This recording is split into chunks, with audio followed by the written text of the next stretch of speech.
اگر یہ تصور کیا جائے کہ ایک بہت ہی طویل اور تھکا دینے والی بحث کے بعد ایک شخص بالکل اپنی مرضی کا فیصلہ کروا لیتا ہے صحیح. اور دوسرا شخص وہاں سے اس احساس کے ساتھ اٹھتا ہے کہ اس کی ساری توانائی ناچوڑ چکی ہے، مطلب ذہن بالکل الجھا ہوا ہے اور شاید کچھ نامعلوم سا پچھتاوا بھی ہو رہا ہے۔ بالکل جیسے سب کچھ چھین لیا گیا ہو. ہاں، اور بظاہر یہ سب کچھ مکمل اتفاق رائے سے طے پایا لگتا ہے، لیکن اگر گہرائی میں سوچا جائے تو ایسا لگتا ہے جیسے کسی نے لاشعوری طور پر تاروں کو کھینچ کر ایک کٹھ پتلی کا تماشا لچایا ہو۔ یہ واقعی ایک بہت ہی خوفناک خیال ہے نا؟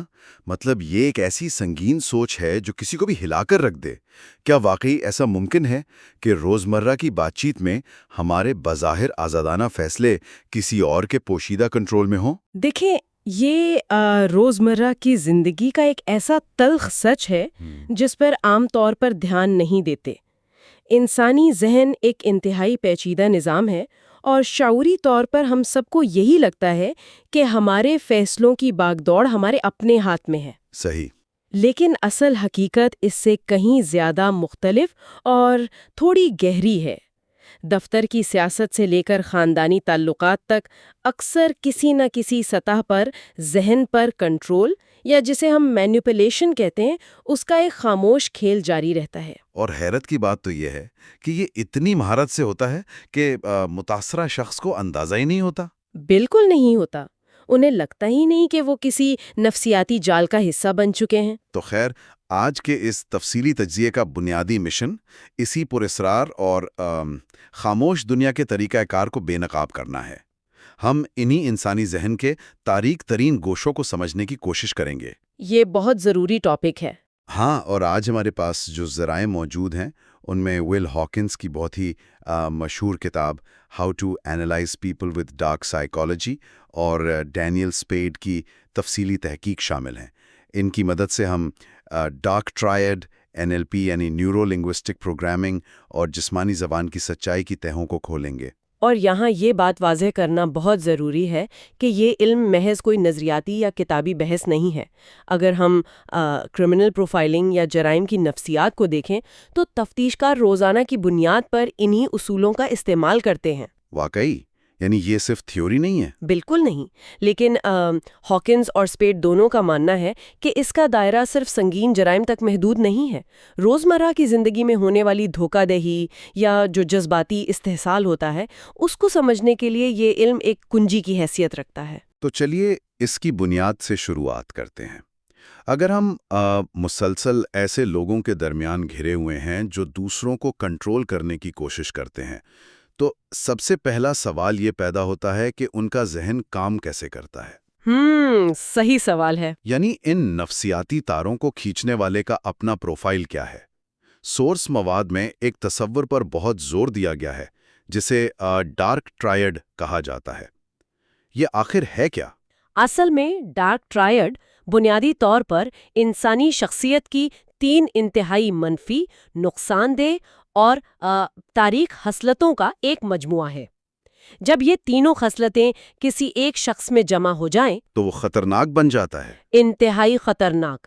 ان میں سب سے پہلا ستون نرگسیات یعنی نارسسزم ہے۔ یہ اصطلاح قدیم یونانی دیومالا کے ایک کردار نارسس سے لی گئی ہے۔ اسے پانی میں اپنا ہی عکس دیکھ کر خود سے عشق ہو گیا تھا۔ اچھا، وہ جو اپنی ہی شکل دیکھ کر پاگل ہو گیا تھا۔ ہاں، وہی۔ نفسیاتی زبان میں اس کا مطلب صرف مغرور ہونا نہیں ہے، بلکہ یہ ایک ایسی کیفیت ہے جہاں انسان کو لگتا ہے کہ دنیا کے تمام قوانین اور اصول اس پر لاگو نہیں ہوتے۔ انہیں ہر وقت دوسروں کی توجہ اور تعریف چاہیے ہوتی ہے۔ اور ایمپتھی کا تو بالکل فقدان ہوتا ہے۔ انہیں دوسروں کے جذبات سے کوئی فرق نہیں پڑتا۔ خیر، یہ بات سمجھ میں آتی ہے۔ ہم سب نے زندگی میں کبھی نہ کبھی ایسے لوگوں کو دیکھا ہے جو سمجھتے ہیں کہ پوری دنیا صرف ان کے گرد گھومتی ہے، لیکن محض مغرور ہونے سے تو کوئی انسان ایک شاطر مینیپولیٹر نہیں بن جاتا۔ بالکل، اور وہیں سے اس ٹرائیڈ کا دوسرا ستون سامنے آتا ہے جسے ماکیاویلینزم کہا جاتا ہے۔ ماکیاویلینزم، یہ وہ 16ویں صدی کے سیاستدان والا کانسیپٹ ہے نا؟ ہاں، نکولو ماکیاویلی۔ ان کی کتاب دی پرنس میں طاقت کے حصول اور اسے برقرار رکھنے کے ظالمانہ طریقوں پر بات کی گئی تھی۔ ان لوگوں کے نزدیک مقصد کا حصول سب سے اہم ہے، چاہے کوئی بھی راستہ اختیار کیا جائے۔ یعنی یہ لوگ انسانوں کو انسان نہیں سمجھتے؟ بالکل نہیں، وہ انسانوں کو شطرنج کے مہروں کی طرح استعمال کرتے ہیں۔ ان کے لیے جذبات، اصول یا اخلاقیات محض رکاوٹیں ہیں۔ یہ تو واقعی بہت سرد مہری والی بات ہے۔ اور ذرائع کے مطابق جو تیسرا ستون ہے وہ سائیکوپیتھی ہے۔ یہ وہ لوگ ہیں جن میں سماج دشمن رویے پائے جاتے ہیں اور انہیں اپنے کیے پر کوئی پچھتاوا نہیں ہوتا۔ صحیح کہا، اور اسی سے جڑا ایک اور تصور سیڈزم کا بھی ہے، جہاں لوگ صرف اپنے ذاتی فائدے کے لیے نہیں بلکہ باقاعدہ دوسروں کو جان بوجھ کر تکلیف دے کر خوشی محسوس کرتے ہیں۔ اچھا، یعنی انہیں مزہ آتا ہے دوسروں کو درد دے کر ہونا۔ یہ سب مل کر ایک انتہائی زہریلا کاکٹیل بناتے ہیں۔ لیکن یہاں ایک الجھن پیدا ہوتی ہے۔ اگر ہم روزمرہ انسانی رویوں کا جائزہ لیں تو ہم سب میں کبھی نہ کبھی تھوڑی بہت خود غرضی تو آئی جاتی ہے نا؟ تو کیا یہ تاریخ خصلتیں ہم سب کے اندر موجود ہیں یا یہ صرف ایک مخصوص مجرمانہ ذہنیت ہے؟ یہ ایک انتہائی اہم نقطہ ہے۔ ہاکنز اپنی کتاب میں واضح کرتے ہیں کہ انسانی شخصیت دراصل ایک وسیع پیمانے یعنی ایک سپیکٹرم پر کام کرتی ہے۔ ایسا نہیں ہے کہ دنیا مکمل طور پر سیاہ اور سفید میں بٹی ہوئی ہے، یعنی شیڈز آف گرے ہیں۔ بالکل۔ ہر انسان میں بقا کی جبلت ہوتی ہے، جس کے تحت وہ کبھی کبھار اپنے فائدے کے لیے تھوڑی چالاکی دکھاتا ہے، لیکن ایک عام انسان اور ایک ڈاگ ٹرائڈ شخصیت کے درمیان اصل فرق شدت، تسلسل اور پچھتاوے کے نظام کا ہے۔ پچھتاوا یعنی گلٹ۔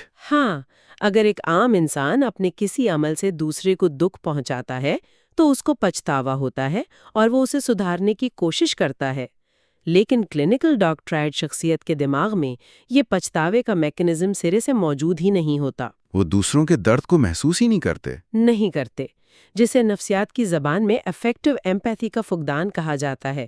انہیں معلوم ہوتا ہے کہ دوسرا شخص تکلیف میں ہے، لیکن انہیں سے واقعی کوئی فرق نہیں پڑتا۔ یہ فرق واقعی حیران کن ہے۔ تو اگر یہ بات واضح ہو گئی کہ ان لوگوں کے ذہن میں ہمدردی کا کوئی وجود نہیں، تو یہ دوسروں کو کنٹرول کرنے کے لیے کون سے طریقے استعمال کرتے ہیں؟ ان کے پاس پراپر ٹولز ہوتے ہیں۔ ہاں، وہیں پر ہم آتے ہیں۔ ذرائع میں ذہن کو قابو کرنے اور بالخصوص NLP یعنی نیورو لنگوسٹک پروگرامنگ کے حوالے سے بہت تفصیلی بحث کی گئی ہے۔ جی ہاں، ڈارک شخصیت محض اپنی بری نیت سے ہی کامیاب نہیں ہوتی، بلکہ وہ انسانوں کے دماغی نظام کو ہیک کرنے کے باقاعدہ اوزار استعمال کرتی ہیں۔ ہیک کرنے کے، یہ تھوڑا ٹیکنیکل ساؤنڈ کر رہا ہے۔ اصل میں NLP بنیادی طور پر اس بات کا مطالعہ ہے کہ ہمارے الفاظ، ہماری سوچنے کے انداز اور ہمارے رویوں کے درمیان کیا تعلق ہے۔ جب مینیپولیٹرز اسے ایک ہتھیار کے طور پر استعمال کرتے ہیں تو ان کا مقصد الفاظ کا ایسا محتاط انتخاب کرنا ہوتا ہے جو شعوری دفاع کو بائی پاس کر دے۔ ہاں، یہ بالکل ایسا ہی ہے جیسے سائبر سیکیورٹی کی دنیا میں کوئی کمپیوٹر ہیکر کسی فائر وال کو عبور کر رہا ہو۔ زبردست مثال ہے، بالکل ایسا ہی ہے۔ اگر شعوری دماغ کو ایک فائر وال سمجھ لیا جائے جو ہر معلومات کو پرکھتا ہے، تو مینیپولیٹر NLP کو ایک بیک ڈور کوڈ کے طور پر استعمال کرتا ہے۔ وہ ایسے الفاظ بولتا ہے جو فائر وال کو دھوکہ دے کر سیدھا سسٹم کے اندر پہنچ جاتے ہیں، اور وہاں جا کر لاشعور کے سافٹ ویئر کو دوبارہ لکھنا شروع کر دیتے ہیں۔ سورسز میں اس ہیکنگ کی ایک بہت دلچسپ اور عملی مثال دی گئی ہے جسے میچنگ اور مررنگ کہا جاتا ہے۔ وہ کیسے کام کرتی ہے؟ فرض کریں کہ ایک شخص دنیا کو زیادہ تر بصری انداز میں یعنی تصویروں اور رنگوں کی صورت میں سمجھتا ہے، جسے نفسیات میں ویژول اورینٹڈ شخص کہتے ہیں۔ ایک ماہر مینیپولیٹر فوراً اس بات کو بھانپ لے گا۔ اچھا، یعنی وہ اس کی زبان پکڑ لے گا؟ بالکل، وہ اپنی بات چیت میں ایسے الفاظ کا انتخاب کرے گا جیسے کیا اب بات بالکل واضح ہو گئی ہے، یا مجھے اس منصوبے کی تصویر تھوڑی دھندلی نظر آ رہی ہے۔ بظاہر یہ بہت عام سے جملے لگتے ہیں، ہاں، لیکن لاشعوری طور پر یہ الفاظ دوسرے شخص کے دماغ کو یہ پیغام دیتے ہیں کہ یہ شخص بالکل میری طرح سوچتا ہے۔ اس سے ایک گہرا اور فوری تعلق قائم ہو جاتا ہے اور شعوری دفاع کمزور پڑ جاتا ہے۔ اور ذرائع یہ بھی بتاتے ہیں کہ جب یہ لاشعوری تعلق قائم ہو جاتا ہے تو پھر مینیپولیٹر آہستہ آہستہ انسان کی حقیقت کو مسخ کرنا شروع کر دیتا ہے. وہ آئسولیشن کی ٹیکنیک استعمال کرتا ہے. ہاں، جہاں وہ بڑی ہوشیاری سے فرد کو اس کے دوستوں اور خاندان سے دور کر دیتا ہے. تاکہ وہ ہر قسم کے فیصلے کے لیے مکمل طور پر اس پر انحصار کرے. لیکن دیکھیں، یہاں ایک اور سوال ذہن میں ابھرتا ہے. اگر NLP کی بات کی جائے تو کیا یہ ہمیشہ ایک خطرناک اور منفی ہتھیار ہی ہوتا ہے؟ اچھا سوال ہے، کیونکہ عام طور پر اسے بری نظر سے ہی دیکھا جاتا ہے. ہاں، کیونکہ اکثر کھلاڑی اپنے دماغی کارکردگی بڑھانے کے لیے ویژولائزیشن استعمال کرتے ہیں. ماہرین نفسیات خوف سے نکلنے کے لیے NLP کی مثبت تکنیک سکھاتے ہیں. تو پھر اس ٹول کو مکمل طور پر برا کیسے کہہ سکتے ہیں؟ لائقے کہاں کھینچی جائے؟ یہ اس پوری بحث کا ایک نہایت کلیدی حصہ ہے. حقیقت یہ ہے کہ نفسیاتی اوزاروں کی اپنی کوئی اخلاقیت نہیں ہوتی. یہ بالکل ایک تیز دھار چاقو کی طرح ہے.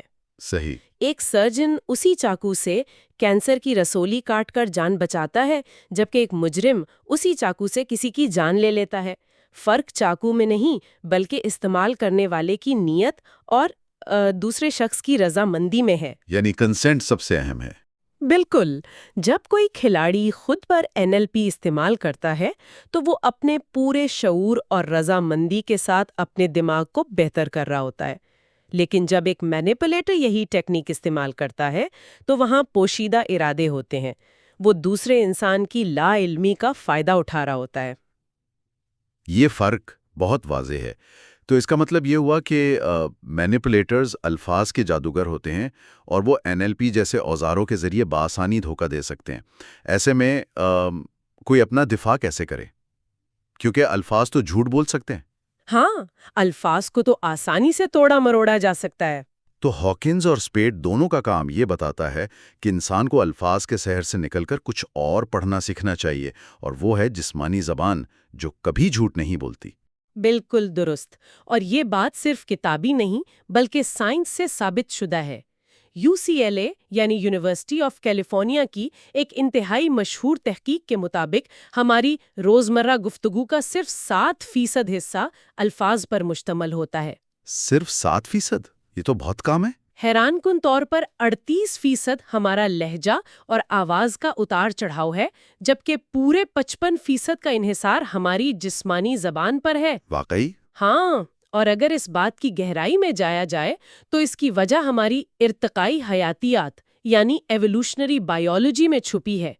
انسانی دماغ کا وہ حصہ جو جذبات کو کنٹرول کرتا ہے، جسے لمبک سسٹم کہا جاتا ہے، وہ الفاظ کے ایجاد ہونے سے لاکھوں سال پہلے کا وجود رکھتا ہے. اچھا، یعنی وہ ہمارا سب سے قدیم سروائیول میکینزم ہے. بالکل. یہ سسٹم خطرے کو بھاپنے اور فوری ری ایکشن دینے کے لیے بنایا گیا ہے، اور یہ شعوری سوچ کے بغیر کام کرتا ہے. اسی لیے جب کوئی انسان جھوٹ بولتا ہے تو اس کا باشعور دماغ الفاظ تو گھڑ لیتا ہے، لیکن اس کا جسم جھوٹ نہیں بول پاتا. صحیح سمجھیں. لمبک سسٹم لاشعوری طور پر جسمانی اشاروں کے ذریعے سچائی کو ظاہر کر دیتا ہے. یہ ارتقائی نقطۂ نظر واقعی صورتحال کو سمجھنے میں بہت مدد دیتا ہے. اگر اس بات کو ایک اور زاویے سے دیکھا جائے تو جسمانی زبان کو پڑھنا بالکل ایسا ہی ہے جیسے کوئی آواز بند کر کے فلم دیکھ رہا ہو. بالکل ٹھیک تشبیہ ہے.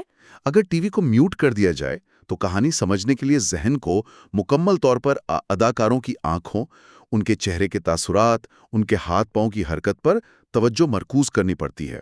ڈینیل اسپیڈ کی کتاب میں جسمانی زبان کو اس طرح پڑھنے کی 7 بنیادی حکمت عملیوں پر بات کی گئی ہیں، اور ان میں سب سے زیادہ دلچسپ مائکرو ایکسپریشنز کا تصور ہے. ہاں، یہ مائکرو ایکسپریشنز کیا ہوتے ہیں اصل میں؟ یہ دراصل چہرے پر آنے والے وہ لمحاتی اور انتہائی مختصر تصورات ہیں جو 1 سیکنڈ کے بھی کچھ حصے یعنی پلک جھپکنے سے بھی کم وقت کے لیے ظاہر ہوتے ہیں. مطلب اتنی جلدی کہ عام نظر سے پکڑنا مشکل ہو. بالکل. جیسا کہ ہم نے لمبک سسٹم کی بات کی، جب انسان کوئی گہرا جذبہ محسوس کرتا ہے، مثلاً خوف یا غصہ، تو شعوری طور پر چہرے پر ایک نقلی اور مہذب تصور لانے سے پہلے لاشعوری طور پر اصل جذبہ چہرے پر آ کر گزر جاتا ہے. اوہ، اچھا. دماغ کے لیے اتنی تیزی سے تمام پٹھوں کو کنٹرول کرنا اور جھوٹ کو پرفیکٹ بنانا ناممکن ہوتا ہے. ایک ماہر مشاہدہ کرنے والا ان لمحاتی تصورات کو پکڑ کر اصل کہانی جان لیتا ہے۔ ذریعے میں اس کی ایک شاندار مثال مسکراہٹ کے حوالے سے دی گئی ہے، یعنی ایک اصلی مسکراہٹ اور جعلی مسکراہٹ کے درمیان فرق۔ ہم عام طور پر دیکھتے ہیں کہ لوگ بظاہر مسکرا رہے ہوتے ہیں لیکن کچھ عجیب سا محسوس ہو رہا ہوتا ہے، جیسے وہ مسکراہٹ کھوکھلی ہو۔ ہاں بالکل۔ ہاکنس کے مطابق اس کی ایک مکمل بائیولوجیکل وضاحت موجود ہے۔ ایک اصلی مسکراہٹ، جسے ماہرین ڈوشین سمائل کہتے ہیں، وہ صرف ہونٹوں تک محدود نہیں رہتی بلکہ وہ آنکھوں تک پہنچتی ہے۔ اور اس کے پیچھے پٹھوں کا ایک بہت واضح میکینزم ہے۔ چہرے پر آنکھوں کے گرد کچھ مخصوص پٹھے ہوتے ہیں جنہیں اوربیکولیرس اوکیولائی کہا جاتا ہے۔ یہ پٹھے انسان کے شعوری کنٹرول میں نہیں ہوتے، یعنی آپ انہیں مرضی سے نہیں ہلا سکتے۔ نہیں ہلا سکتے۔ یہ صرف اسی وقت حرکت میں آتے ہیں جب انسان واقعی اندر سے خوشی یا کوئی مثبت جذبہ محسوس کر رہا ہو۔ جب یہ پٹھے سکڑتے ہیں تو آنکھوں کے کناروں پر چھوٹی چھوٹی جھریاں پڑ جاتی ہیں۔ اور جعلی مسکراہٹ میں ایسا نہیں ہوتا؟ بالکل نہیں۔ جب کوئی مینیپولیٹر ایک جعلی مسکراہٹ بناتا ہے تو وہ صرف اپنے ہونٹوں کے پٹھوں کو کھینچتا ہے جو اس کے ارادی کنٹرول میں ہوتے ہیں۔ آنکھیں بالکل سپاٹ اور بے حس رہتی ہیں۔ اگر ہونٹ مسکرا رہے ہوں اور آنکھیں سرد ہوں تو یہ دماغ کے لیے خطرے کی سب سے بڑی گھنٹی ہے۔ یہ اتنی باریک اور اہم تفصیل ہے کہ اسے سمجھنے کے بعد انسان کسی کی مسکراہٹ کو شاید کبھی اسی طرح نہیں دیکھے گا۔ اس کے علاوہ سورس مواد میں پوشیدہ جسمانی اشاروں یا دفاعی حرکت کا بھی ذکر ہے۔ جی ہاں۔ مثلاً اگر کسی کاروباری میٹنگ میں کوئی شخص اچانک اپنے بازو سینے پر باندھ لیتا ہے یا اپنے ہاتھ جیب میں چھپا لیتا ہے، یہ سب کیا ظاہر کرتا ہے؟ نفسیات کی دنیا میں ان حرکات کو پیسیفائنگ بیہیویئرز یا وینٹرل ڈینائل کہا جاتا ہے۔ جب دماغ کو محسوس ہوتا ہے کہ اس پر زبانی یا نفسیاتی حملہ ہو رہا ہے، یا جب انسان کوئی بات چھپا رہا ہوتا ہے تو اس پر کوگنیٹو لوڈ یعنی دماغی دباؤ بڑھ جاتا ہے۔ تو وہ خود کو بچانے کی کوشش کرتا ہے؟ ہاں، اس دباؤ اور بے چینی سے نمٹنے کے لیے دماغ لاشعوری طور پر جسم کو حکم دیتا ہے کہ وہ اپنے اہم اعضاء کی حفاظت کرے۔ بازو باندھنا ایک نفسیاتی ڈھال بنانے کے مترادف ہے۔ اور جھوٹ بولتے وقت کیا ہوتا ہے؟ جب کوئی شخص جھوٹ بول رہا ہوتا ہے تو اسے معلوم ہوتا ہے کہ عام طور پر جھوٹے نظریں چراتے ہیں، اس لیے وہ اکثر اوور کمپنسیٹ کرتا ہے۔ وہ ضرورت سے زیادہ آنکھوں میں آنکھیں ڈال کر بغیر پلک جھپکائے دیکھے گا تاکہ وہ سچا لگے۔ یہ تمام تضادات جسمانی زبان کو ایک کھلی کتاب بنا دیتے ہیں۔ یہ سب جاننے کے بعد اب ہم اس تجزیے کے سب سے پیچیدہ اور اخلاقی طور پر حساس حصے کی طرف آتے ہیں۔ اب جبکہ ہم نے ذہن پر کنٹرول کے تمام ہتھ کنڈوں کا پردہ چھاک کر دیا ہے، ہاں، ڈارک ٹرائیڈ سے لے کر جسمانی زبان تک، تو سوال یہ پیدا ہوتا ہے کہ اس علم کی افادیت کیا ہے؟ ول ہاکنس کی کتاب اور اس پورے سورس مواد کا اصل مقصد کیا ہے؟ کیا یہ علم انسان کو ایک بہتر شکاری بناتا ہے جو دوسروں پر قابو پائے، یا اسے شکار ہونے سے بچاتا ہے؟ ڈیفنس بمقابلہ آفنس کی یہ بحث بہت گہری ہے۔ مارشل آرٹس اس لیے نہیں سیکھتا کہ وہ گلی میں نکل کر لوگوں کو مارنا شروع کر دے، بلکہ اس کا مقصد یہ ہوتا ہے کہ اگر کوئی اس پر حملہ کرے تو اس کے پاس دفاع کا ہنر موجود ہو۔ یعنی اپنے آپ کو بچانے کے لیے۔ بالکل۔ ڈارک نفسیات کو سیکھنے کا مقصد بھی یہی ہے کہ جب کوئی مینیپولیٹر آپ کے ارد گرد اپنے نفسیاتی جال بچھائے تو آپ کا شعور بیدار ہو۔ کتاب میں مینیپولیٹرز کے 13 قوانین کا ذکر ہے جو ان کے حملے کے بنیادی طریقے ہیں۔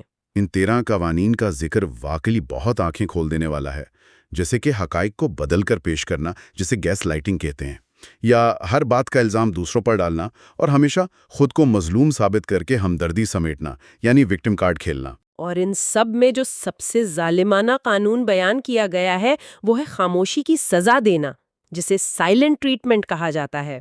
تو جب ہم ان ہتھ کنڈوں کے پیچھے کی سائنس سمجھتے ہیں تو ان کا دفاع کیسے کیا جائے؟ اگر سائلنٹ ٹریٹمنٹ کی مثال کو ہی لیا جائے تو نیورو سائنس بتاتی ہے کہ جب کسی انسان کو نظر انداز کیا جاتا ہے تو اس کے دماغ میں بالکل وہی حصے متحرک ہوتے ہیں جو جسمانی درد محسوس کرنے پر ہوتے ہیں۔ واقعی؟ یعنی چپ رہنا بھی تکلیف دیتا ہے؟ بہت زیادہ۔ مینیپولیٹر یہ خاموشی اس لیے اختیار کرتا ہے تاکہ دوسرا شخص اس نفسیاتی اذیت سے بچنے کے لیے ہتھیار ڈال دے اور معافی مانگ لے۔ اب سوال یہ ہے کہ اس کا دفاع کیا ہے؟ ہاں، کیا کرنا چاہیے ایسی صورت میں؟ ہاکنز کے مطابق سب سے بڑی غلطی جو لوگ کرتے ہیں وہ ان لوگوں کو ٹھیک کرنے، سدھارنے یا ان سے بحث کر کے انہیں قائل کرنے کی کوشش کرنا ہے۔ یہ وہ کھیل ہے جو مینیپولیٹر کی پچ پر کھیلا جا رہا ہوتا ہے اور اس میں جیت ممکن نہیں۔ دفاع کا سب سے پہلا اصول اپنے ارد گرد ایک ناقابل تسخیر حد یعنی باؤنڈری قائم کرنا ہے۔ یعنی انہیں جذباتی خوراک دینے سے انکار کر دینا۔ اگر وہ ہمارے جوابی عمل یا ری ایکشن پر جیتے ہیں تو ری ایکشن نہ دینا ہی ان کے لیے سب سے بڑی شکست ہے۔ بالکل، نفسیات میں اسے گرے راک میتھڈ کہا جاتا ہے، یعنی انسان خود کو ایک سرمئی پتھر کی طرح بورنگ اور بے حس بنا لے۔ جب مینیپولیٹر کو تانوں کے جواب میں کوئی جذباتی ری ایکشن نہیں ملتا تو اس کا ہتھیار بے اثر ہو جاتا ہے۔ اس کے علاوہ نہ کہنے کی طاقت کو پہچاننا انتہائی ضروری ہے۔ اور ہم عام طور پر دوسروں کو ناراض کرنے سے ڈرتے ہیں۔